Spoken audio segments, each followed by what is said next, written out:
श्री सद्गुरुनाथ महाराज की जय. ओम नमः शिवाय. एम विशालाक्षी लिखित परमपूज्य कलावती आई यांचे चरित्र प्रथम उल्हास भाग 13. भजन समयी रोज बाबूराव तबला व त्यांचे स्नेही शेषगिरी हे पेटी वाजवीत असत. इसवी सन 1917 मधील दसऱ्याच्या दिवशी बाबूरावांना म्हणाली, अण्णा, आज सण आहे, तेव्हा शेषम भटजींना पेटी वाजविण्यास बोलवा ना. ते पेटी छान वाजवितात.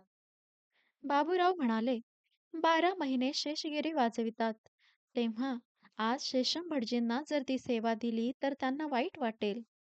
त्यावर बाळ काहीच बोलली नाही. त्या रात्री शेषम भटजी आमंत्रणाशिवायच भजनाच्या वेळी हजर झाले.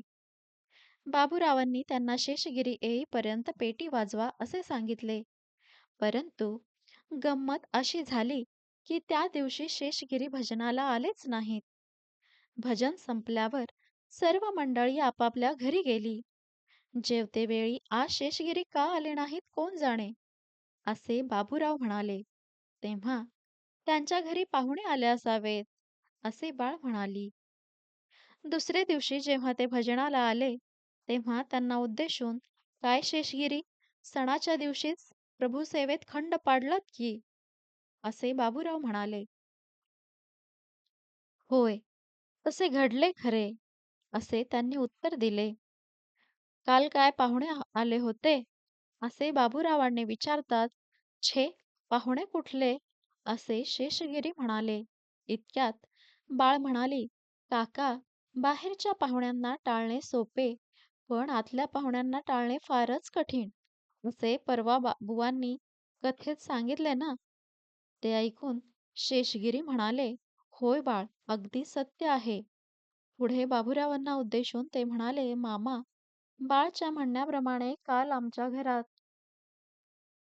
आम्हा उभयतांमध्ये बराच वेळ वादविवाद झाला.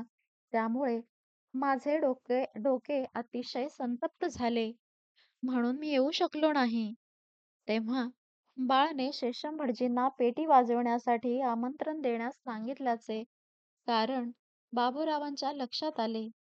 तसेच पाहुणे आले असावेत ह्या बाळच्या म्हणण्याचा पण त्यांना उलगडा झाला.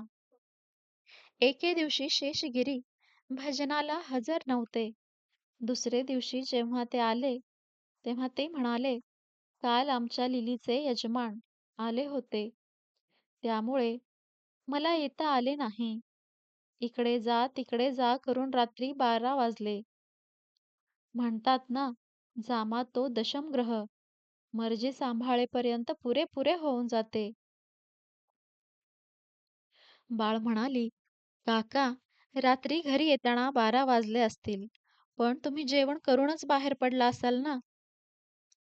शेषगिरी म्हणाले, होय, जेवून 9:30ला बाहेर पडलो. बाळ म्हणाली, काल संडासला गेला होता की नाही.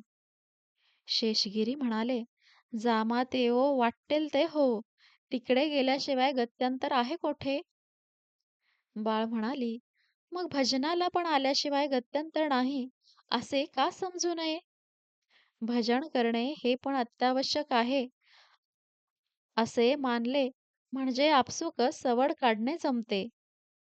9:30ला तुम्ही बाहेर पडला म्हणता, तेव्हा त्याच्या आत तुम्ही हजेरी लावून जाऊ शकला असता की नाही. शेषगिरी म्हणाले, बाळ, तुझं म्हणणं मला पटतं ग, पण आम्हाला कळत असून वळत नाही अशी आमची स्थिती आहे. बाळ म्हणाली, काका, तुम्ही जामातांना दशमग्रह म्हणालात. हे ऐकून मला फार वाईट वाटले. मुलीला जरा कोणी सरक म्हटले तर आपल्याला राग येतो. मुलीसाठी तर जावयांना मान द्यायचा ना. तर मग त्यांना नावे ठेवल्याने आपलेपणा राहिला कोठे. तेव्हा शेषगिरी निरुत्तर झाले. बाबूरावांकडे शिवरात्रीच्या जत्रेला आलेल्या मंडळींपैकी एक बाई बायकांशी बोलता बोलता सहज म्हणाली, मुलीला अजून कोठे स्थळ जमत नाही. मुलीचे लग्न झाल्याशिवाय मुलाचे करता येत नाही. एक स्थळ सर्व दृष्टीने पसंत आहे, पण त्या मुलाचे आई-बाप आहेत. ते दोघे जर मेले असते तर बरे झाले असते. हे ऐकून बाळला एकदम हसू आले. तेव्हा ती बाई म्हणाली, "का गं बाळ हसतेस?" बाळ म्हणाली, "तुमचे म्हणणे मुलीला सासू-सासरे नसावेत, पण तुमच्या मुलासाठी एखादी मुलगी पसंत केली म्हणून समजा. मुलाला आई असू नये अशी जर तिची अट असेल, तर त्यावेळी तुम्हाला काय वाटेल? मुलाला जन्म देण्यात, त्याचे कोड-कौतुक करण्यात, त्याच्यासाठी झालेला त्रास सहन करण्यात, पुढील त्याचे सुखसोहळे पाहण्याचा आई-बापांचा मुख्य उद्देश असतो.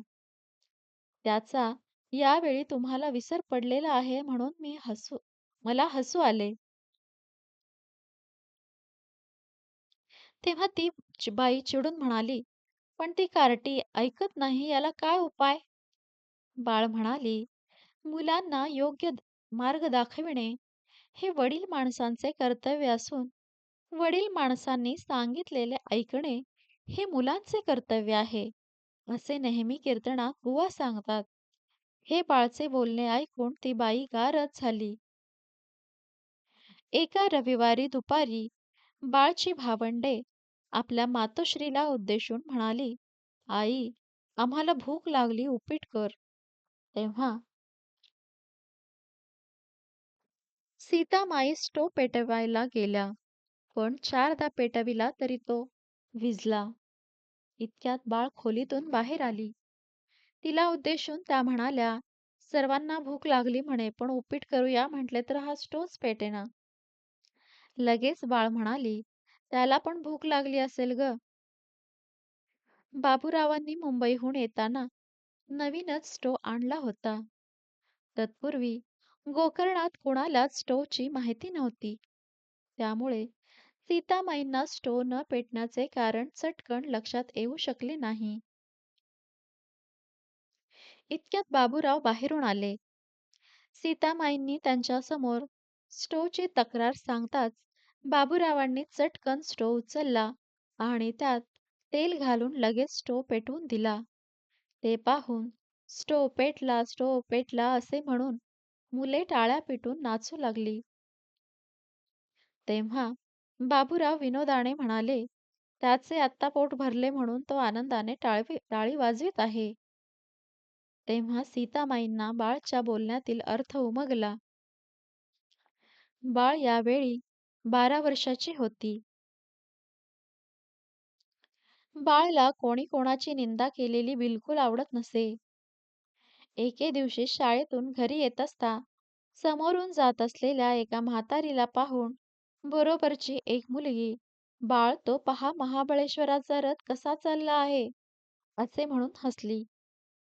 ते ऐकून बाळ तिला म्हणाली, "देवी, निंदा करणे बरे नाही. तुझ्या आजीला तू अशीच नावे ठेवतीस का?"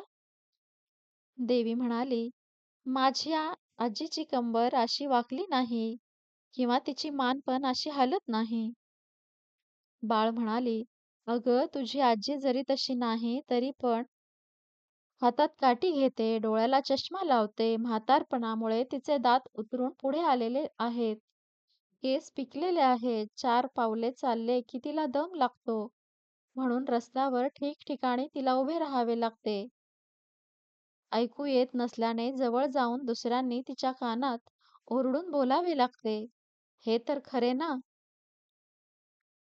मनुष्यच नव्हे, तर पशुपक्ष्यांचे देखील लहानपणातील रूप म्हातारपणात फार बदलून जाते. जर आपण त्या दृष्टीने पाहू तर अशी कितीतरी उदाहरणे आपणास पाहावयास मिळतील. देवी म्हणाली, "बाळ, तुझे म्हणणे अगदी पटले ग. माझी आजी की नाही लहानपणी फारच सुंदर दिसत होती, असे एकदा माझे आजोबा सांगत होते. ते मला आत्ता आठवले." बाळ म्हणाली, "अगं, म्हणून तर कोणी कोणाला नावे ठेवू नयेत, असे संत सांगतात. ती म्हातारी पूर्वी आपल्यासारखीच होती. आपली पण पुढे अशीच अवस्था होणार आहे. असे असता आम्ही दुसऱ्यांना नावे ठेवून हसण्यात काय फायदा आहे?" एके दिवशी वरांड्यावरून माज घरात जात असता टोपलीत भरून ठेवलेले तांदूळ विस्कटलेले बाळाला आढळून आले. तेव्हा उंदराने तांदूळ खाल्ले काय ग? असे तिने सीतामाईंना विचारले. यावेळी नाही ग, ते उंदराचे काम नसून नंदाचे काम आहे, असे सीतामाईंनी उत्तर दिले. त्या समयी विनाकारण आपण उंदराला दूषण दिले याबद्दल बाळाला अतिशय वाईट वाटले आणि त्या चुकीबद्दल तिने देवाजवळ क्षमा मागितली. श्री सद्गुरुनाथ महाराज की जय. परमपूज्य गुरुदेवता श्री कलावती माता की जय.